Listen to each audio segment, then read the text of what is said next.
Oi, gente! Tudo bom? Bom demais, né? Um domingo que eu faltei, eu desacostumei a ser pastor, a usar microfone. Os meninos lá desacostumaram também a arrumar tudo para mim. Acontece, né, gente? Tecnologia, quem sabe um dia a gente tem tecnologia sem fio aqui na igreja, né? Seria bom demais, né? Bom, louvado seja o Senhor. Eu tive uns dias de descanso, foi muito bom, né? Graças a Deus. Eu fui lá no Rio quente, o rio estava quente. Pensa no riozinho quente, gente. E pior que a gente pensa assim que é um rio vulcânico, né? E não tem nada a ver. Pelo que falaram para a gente, aí tem que pegar um especialista para tirar a teima, né? Parece que as águas da chuva que vão até lá no subsolo e esquenta a água. Eu não entendi bem, né? Eu sou pastor, não sou geólogo, né? Tem que aprender, não tem que saber, né? Então é isso. A gente foi para lá, eu e a Patita, estamos de volta aqui agora, graças a Deus. Agora minhas próximas férias só lá para fevereiro, depois da conferência, né? Então, com a graça de Deus, estaremos firmes até lá. E por falar em conferência, gente, hoje nós temos algumas coisas importantes aqui depois do culto, né? Para você nos ajudar nessa conferência. Temos também já o carnê, tá pronto o carnezinho, né?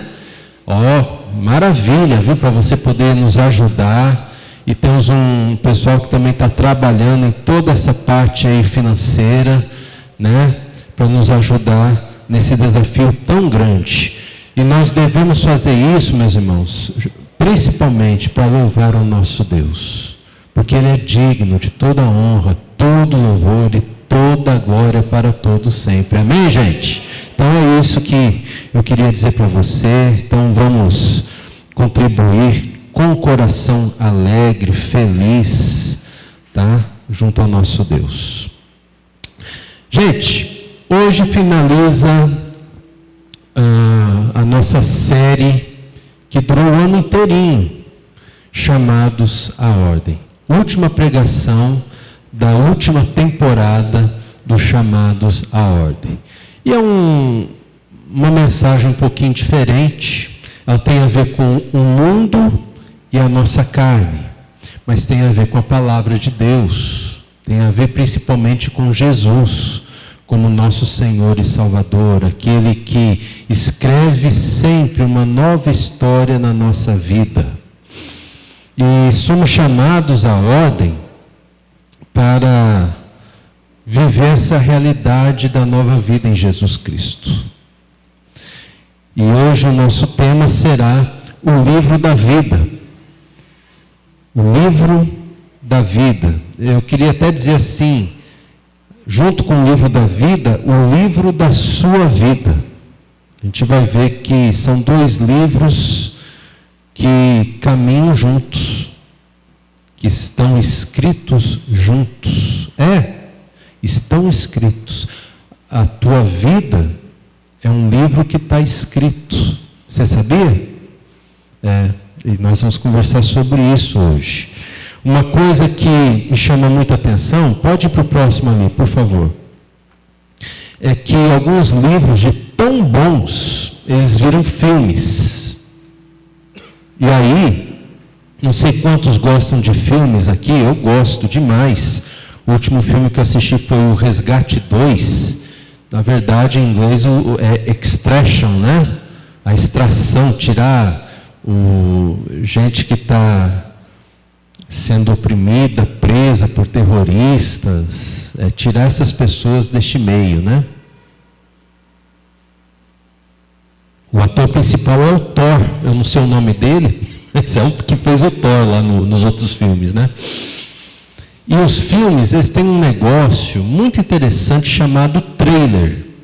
Você já viu trailer de filme, gente? Todo mundo aqui já viu? É um negócio interessante, né? Eu fui pesquisar essa história de trailer de filme para fazer uma comparação com algo assim que Deus espera de nós. E essa é a nossa introdução hoje. Os trailers, Eles são uma forma de divulgação para gerar em nós o desejo de assistir o filme na íntegra, assistir o filme inteiro.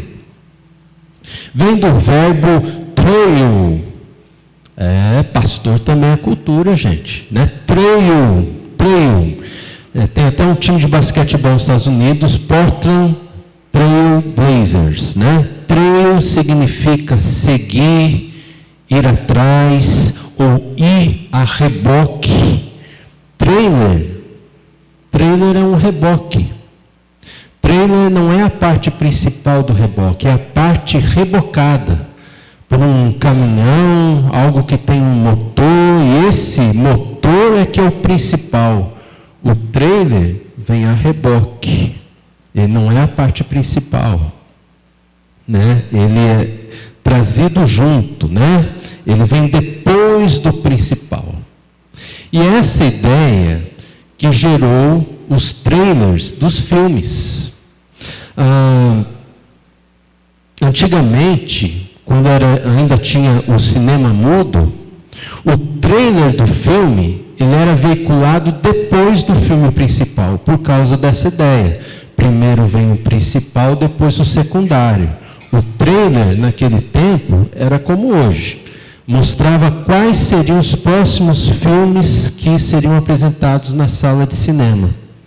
Só que os produtores começaram a perceber que ninguém ficava depois do fim do filme principal para ver o trailer de qual seria o próximo filme.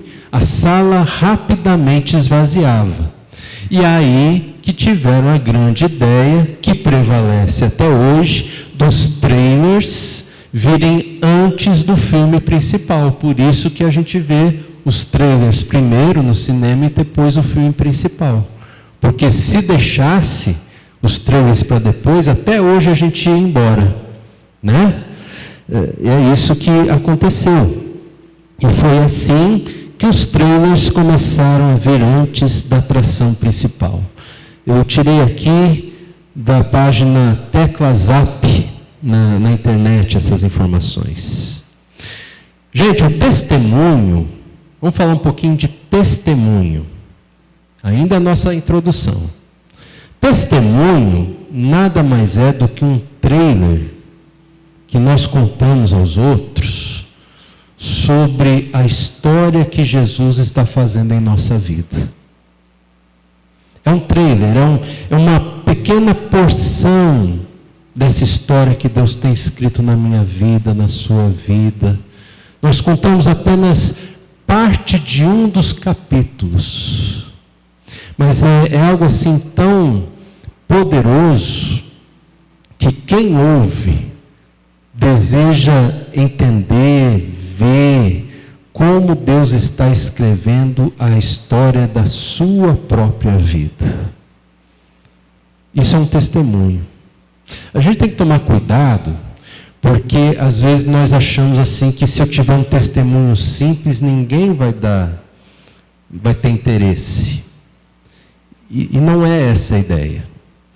Eu lembro que eu ainda fazia faculdade de teologia, a gente teve um acampamento, o pastor que estava comandando lá, um culto, e chamou 2 jovens para falarem um testemunho.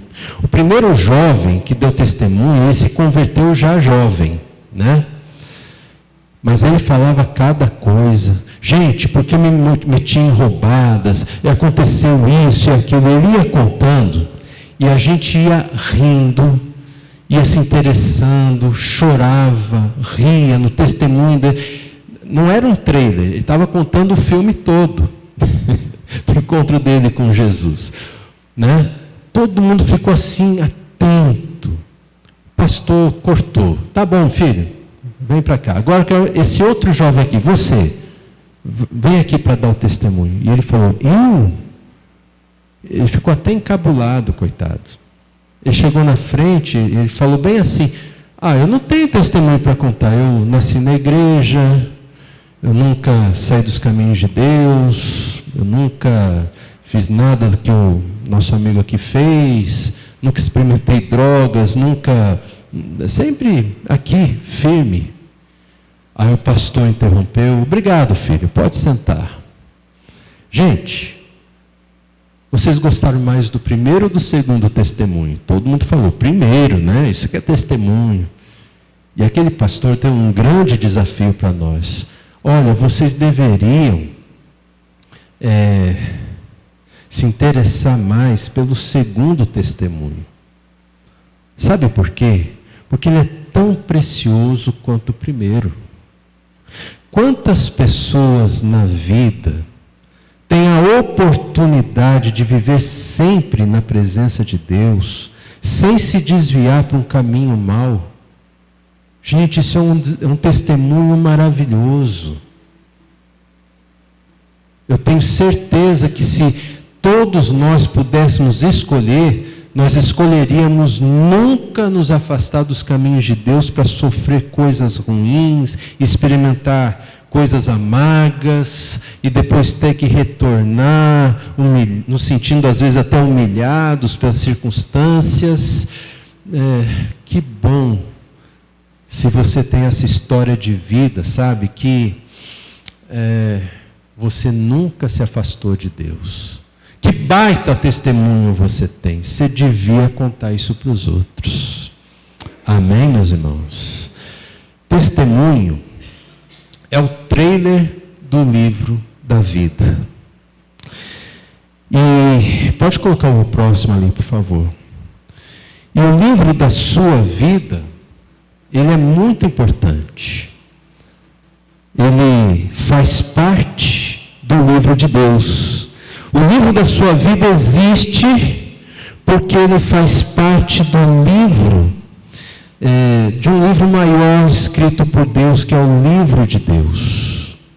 E lá no livro de Deus é que se conta a sua história, o seu livro. O seu livro, a sua vida está lá no livro de Deus. Mas para você é o livro da sua vida, né? E só existe porque está no livro de Deus. No livro de Deus está a história das nossas vidas, escrito. Há um início, há um meio e há um fim, gente, né? E é interessante que os estudiosos, pode ir para o próximo, é esse mesmo. Os estudiosos, eles são unânimes em dizer que uma boa história tem um protagonista, um antagonista, tem um problema. Pode para o próximo, acho que está na próxima. Isso. Tem um problema. Esse problema pode ser uma perda, uma luta, uma guerra, um conflito interno, um conflito psicológico, um conflito familiar, né? Um protagonista, um antagonista, ou vários antagonistas, né? Esse problema tem uma virada, que pode ser uma ressurreição, pode ser uma transformação, e um final feliz, ou um final surpreendente, ou, no caso do livro de Deus, um final feliz e surpreendente. E geralmente, quando o final é surpreendente, ele dá a entender que haverá um segundo volume desse livro. E o livro de Deus terá um segundo volume, chamado Eternidade com Deus. Amém, gente? Nisso tudo está a história da nossa vida. Pode pôr o próximo. Como que Deus escreve, né? Esse livro da nossa vida, no seu próprio livro. Como tudo tem um início, um meio e um fim. E eu vou mostrar para você agora como que esse livro ele é escrito. Lá no princípio, que está entre Gênesis capítulos 1 e 11, Deus escreve a nossa história marcada pela luta da luz com as trevas. Há muita treva, mas Deus com a sua luz, clareia tudo. A luz dissipa essas trevas. Essas trevas vão embora. E isso é um princípio. Aliás, o nome do livro Gênesis é No Princípio. O nome correto. O nome raiz de Gênesis. Ou seja, há um princípio aqui. Sempre a luz, ela acaba com todas as trevas. Sempre. Meu irmão, minha irmã, há alguma treva na sua vida? Há algo que está escondido? Há algo que está no escuro, no underground, né? Lá enterrado, lá embaixo, na escuridão.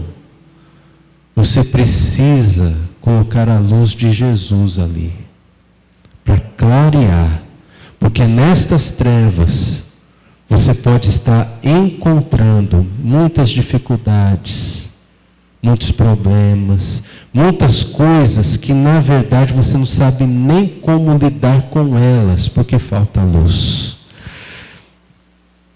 Temos o meio de Gênesis 12 até Judas e o fim ali em Apocalipse. Então, como Deus escreve essa nossa história? Abra comigo lá em Gênesis, eu vou mostrar alguns versículos para você, como está apresentado aí. Capítulo 1, olha só, gente. Olha o que a gente encontra aqui. O que diz lá a primeira frase do verso 6? Deus disse, não é isso? E Deus disse, está assim na sua Bíblia? Gênesis 1, 6, e Deus disse, tá ou não está, gente? E disse Deus, e Deus disse, né? Tá, ou disse Deus ou Deus disse, na minha está, e Deus disse, pode estar na sua, e disse Deus. Lá no final do verso 7, a última frase do verso 7, como é que está na sua Bíblia? E assim se fez, na minha está, e assim aconteceu. Ok? São sinônimos. E assim se fez, e assim aconteceu. Agora vamos lá para o verso 9. Primeira frase do verso 9. Como é que está? E Deus disse. Como é que está a última frase do verso 11, gente? E assim se fez, ou e assim aconteceu. Ó, que interessante. 14. Primeira frase do verso 14. E Deus disse. A última frase do verso 15. E assim aconteceu. Verso 24. Como é que está a primeira frase lá? E Deus disse. E a última frase do verso 24? E assim aconteceu. E assim se fez. Verso 26. E Deus disse. Verso 29. E Deus disse ainda. E o finalzinho ali do verso 30. E assim se fez. Ou, e assim aconteceu. Nós temos um padrão, um princípio. Deus começa a nossa história sempre dizendo algo a nosso respeito. Amém, meus irmãos? Deus disse. Você está aqui hoje porque Deus disse. E o final da nossa história, ele vai ter essa explicação. E assim se fez. Ou, e assim aconteceu. Sempre, sempre essa será uma estrutura da história de Deus. E a história da sua vida foi escrita nessa estrutura. Deus disse e assim aconteceu. Louvado seja o nosso Senhor. A nossa vida está nas mãos de Deus. Ele escreve a história das nossas vidas.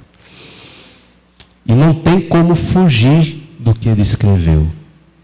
Não tem fuga. Aquilo que ele disse vai acontecer. Nada vai mudar isso. Mas eu queria mostrar para você o meio, né? O meio do livro. É muito interessante o meio do livro da nossa vida. Vamos abrir de novo lá em Gênesis, capítulo 2.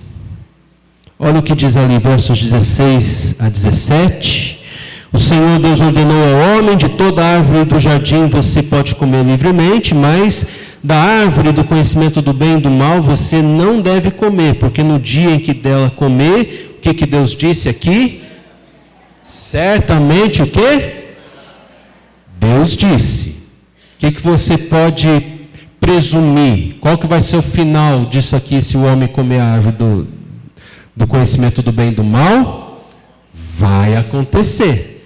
O que Deus disse que ia acontecer? A morte. Amém, meus irmãos?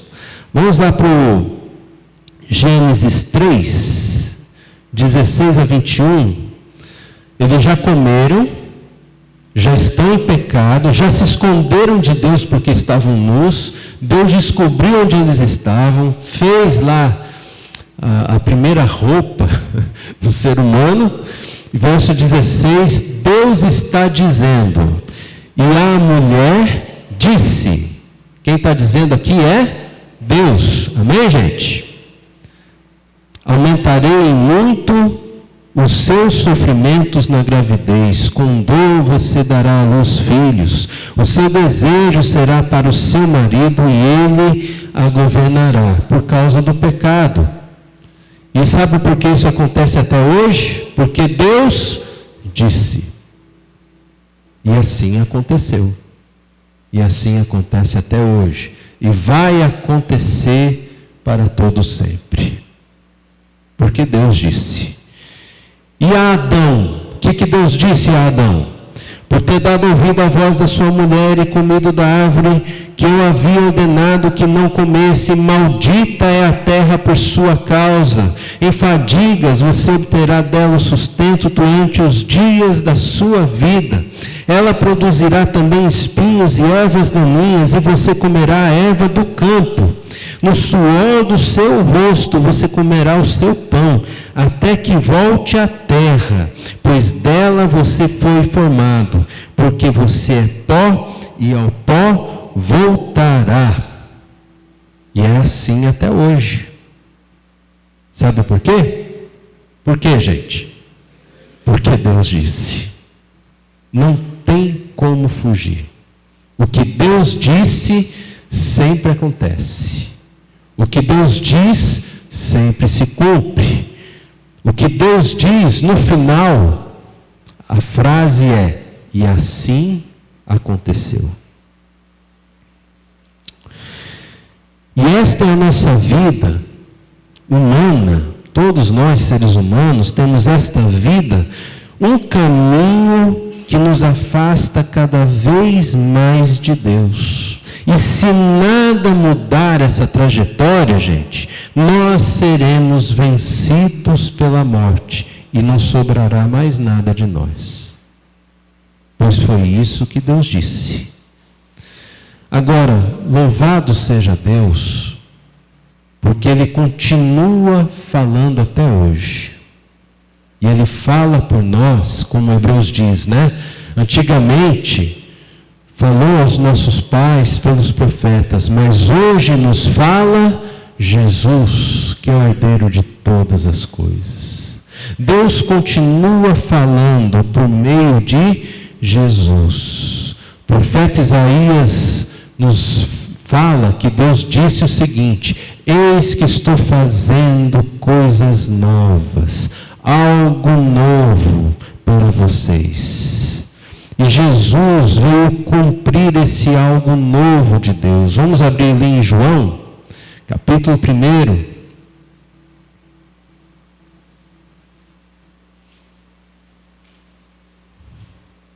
Vamos ler do 1 ao 5.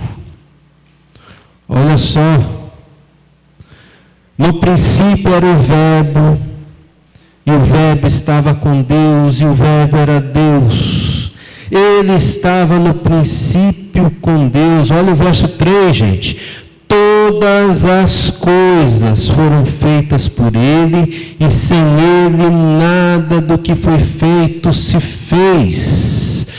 O verso 3 aqui de João 1 nos mostra a ligação que Jesus tem com aquela frase lá no Gênesis. E assim aconteceu. Aconteceu porque Jesus fez acontecer. Essa era a vontade do Pai.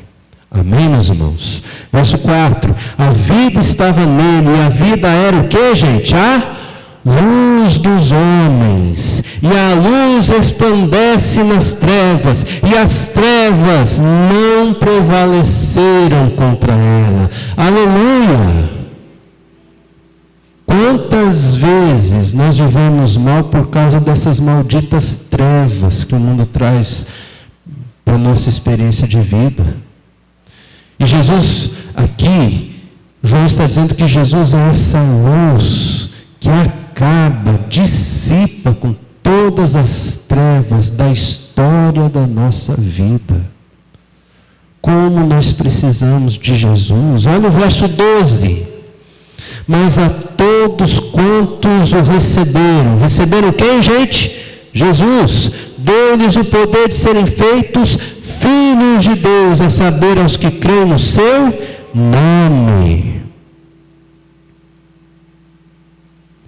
E mais, gente, principalmente aqui o capítulo 3, nós vamos ler do 16 ao 21. 16 todo mundo sabe, né? Mas e a continuação? Olha só. Porque Deus amou o mundo de tal maneira, que deu o seu Filho unigênito para que todo que nele crê não pereça, mas tenha vida eterna. Porque Deus enviou o seu Filho ao mundo, não para que condenasse o mundo, mas para que o mundo fosse salvo por ele. Quem nele crê, presta atenção no 18, gente. Quem nele crê não é condenado, mas o que não crê já está condenado, porque não crê no nome do unigênito Filho de Deus. E a condenação é esta: a luz veio ao mundo, mas os homens amaram mais as trevas do que a luz, porque as suas obras eram más. Pois todo aquele que pratica o mal detesta a luz e não se aproxima da luz, para que as suas obras não sejam reprovadas. Quem pratica a verdade se aproxima da luz, para que as obras sejam manifestas, porque são feitas em Deus.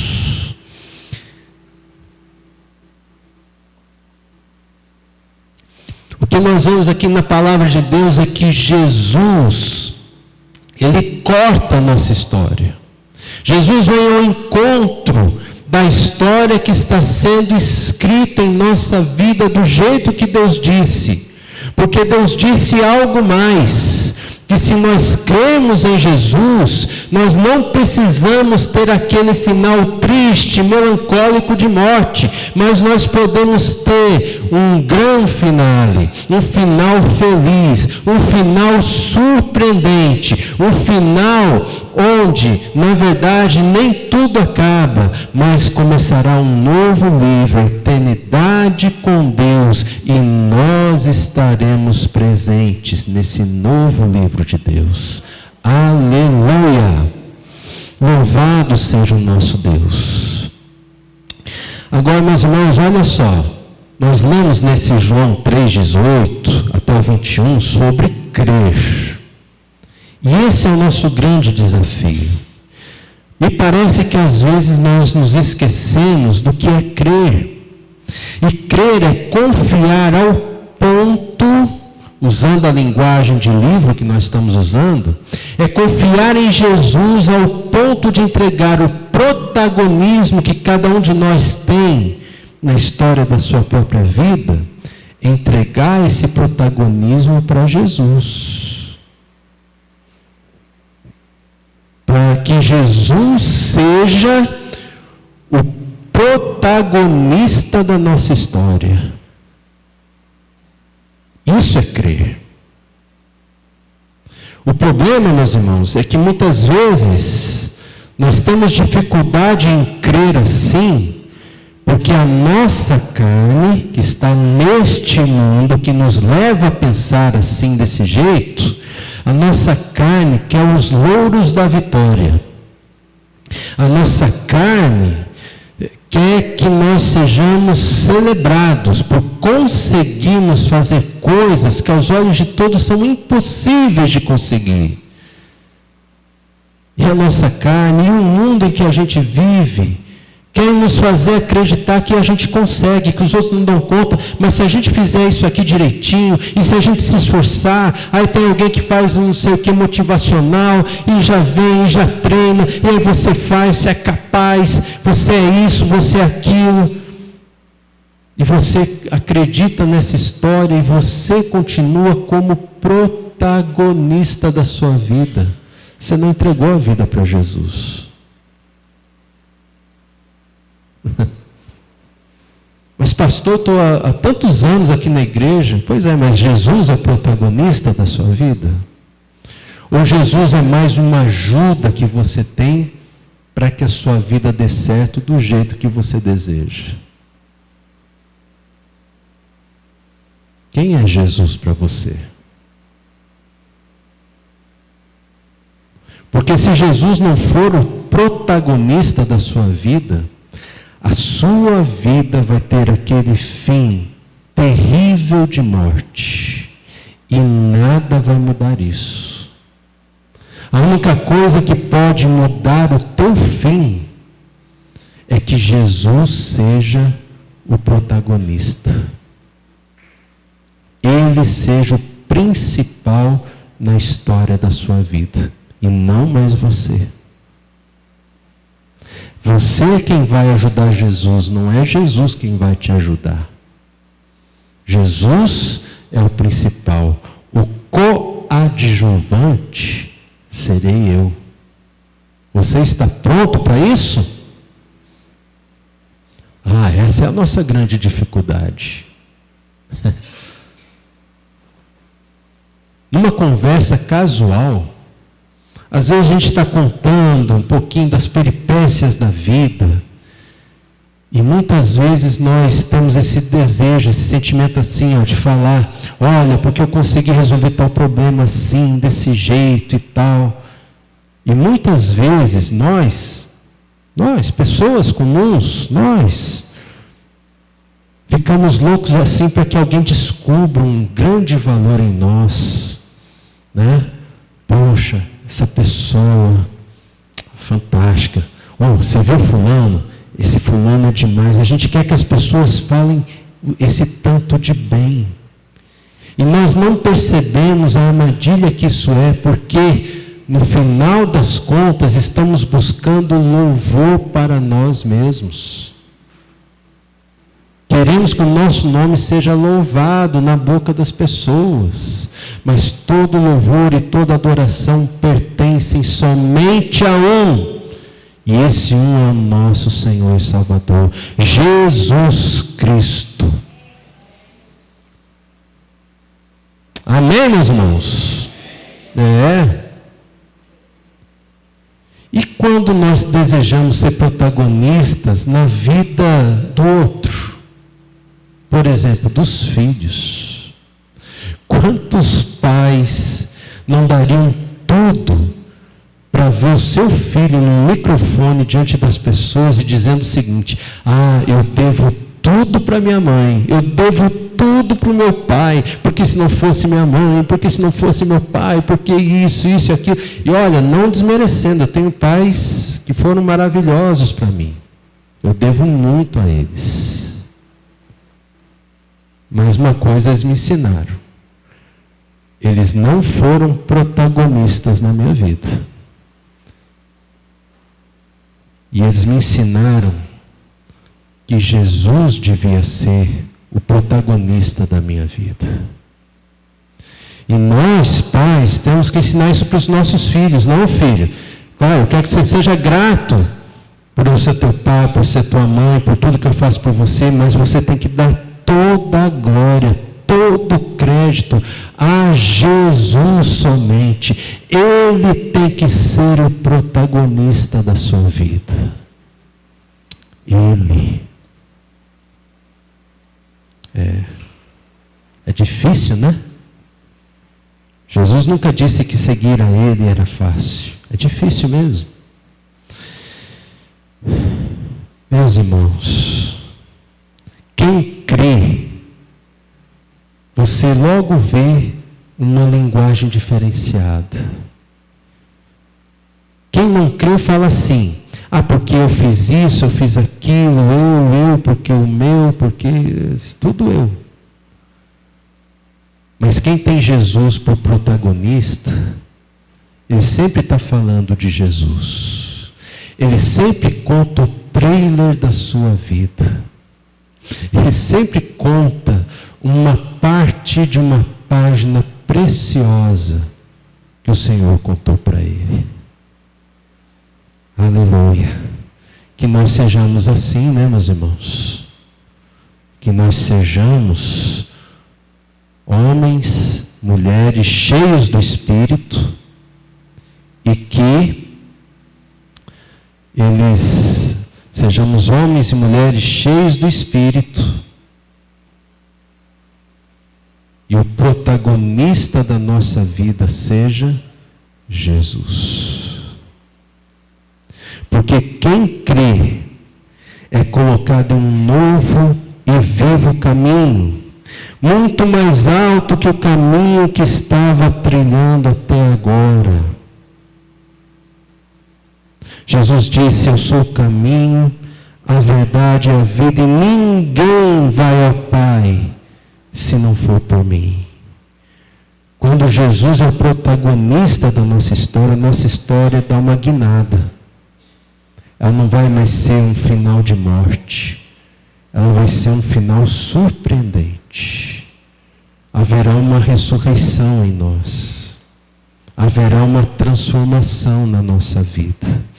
Não, Deus não vai transformar as coisas que estão à nossa volta. Ele vai transformar o nosso próprio coração. Uma transformação que começa de dentro para fora. E isso vai nos mudar, vai nos transformar. E o assim aconteceu significará para todos nós essa grande mudança que Ele fez em nossas vidas. Amém, meus irmãos? Para finalizar, pode pôr ali próximo. Para finalizar esse novo e vivo caminho, nós também temos Jesus. Abra comigo lá em João 19:30. Olha o que Jesus fala ali, gente. Deus disse que enviaria o seu Filho. Não é isso? João 3,16. Porque Deus amou o mundo de tal maneira que deu o seu Filho. E agora o que Jesus está falando aqui no verso 30 de João 19. Está consumado. Ele fez o que ele veio fazer. Ele cumpriu o que o Pai tinha falado a respeito dele. E o último texto dessa noite, Apocalipse 21, do 5 até o 7.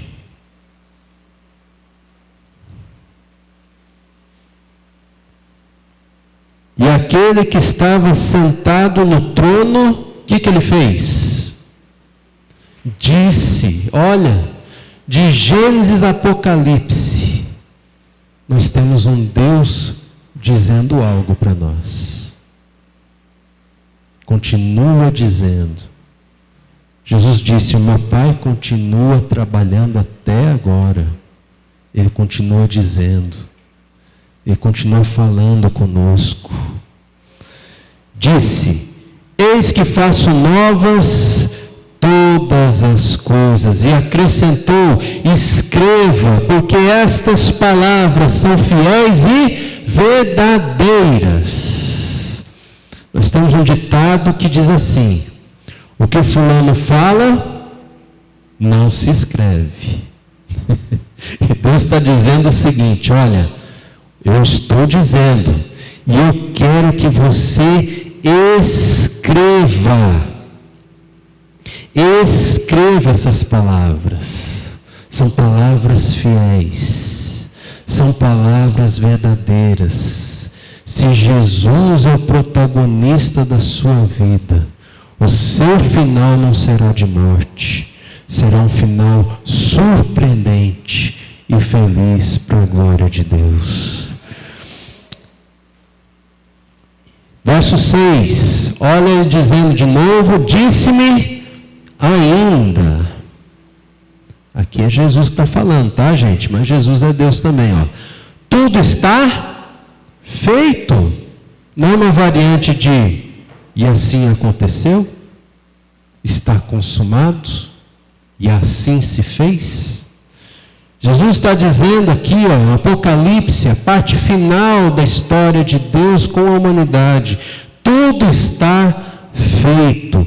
Eu sou o Alfa e o Ômega. Jesus está lá no início, está aqui no fim. O princípio, o fim. Eu, a quem tem sede, darei de graça a fonte da água viva. O vencedor herdará estas coisas, e eu serei o seu Deus. Eu serei o Deus dele, e ele será o meu filho. Que transformação maravilhosa. Mas para isso, nós precisamos entregar a nossa vida a Cristo, ao ponto dele ser o protagonista da nossa vida. Negar-se a si mesmo é negar o protagonismo da vida. Se você quer receber Jesus como teu Senhor e Salvador, é negar-se a si mesmo. É isso que é ser cristão. É isso que é ser de Jesus. Isso é que é ser crente. Isso é que é ser reformado. Isso é ter um relacionamento com Jesus. Ele é o protagonista. Inclusive, gente, Jesus tem que ser o protagonista da igreja. Minha vida toda eu ouvi assim, né, que a igreja tem um pouco a cara do pastor. Você já ouviu isso? Eu acho de tão mau gosto, de verdade. Eu espero que a igreja aqui nunca tenha minha cara. Espero que a igreja tenha o rosto de Jesus, os olhos de Jesus, os ouvidos, a boca de Jesus, as mãos, os braços de Jesus, os pés de Jesus. Nós temos que ser todos a imagem e semelhança de Jesus. Ele é o protagonista da nossa vida. Ele é o protagonista da igreja. Ele é a cabeça da igreja. Ele é o Senhor de tudo, de todos. Louvado seja o seu nome.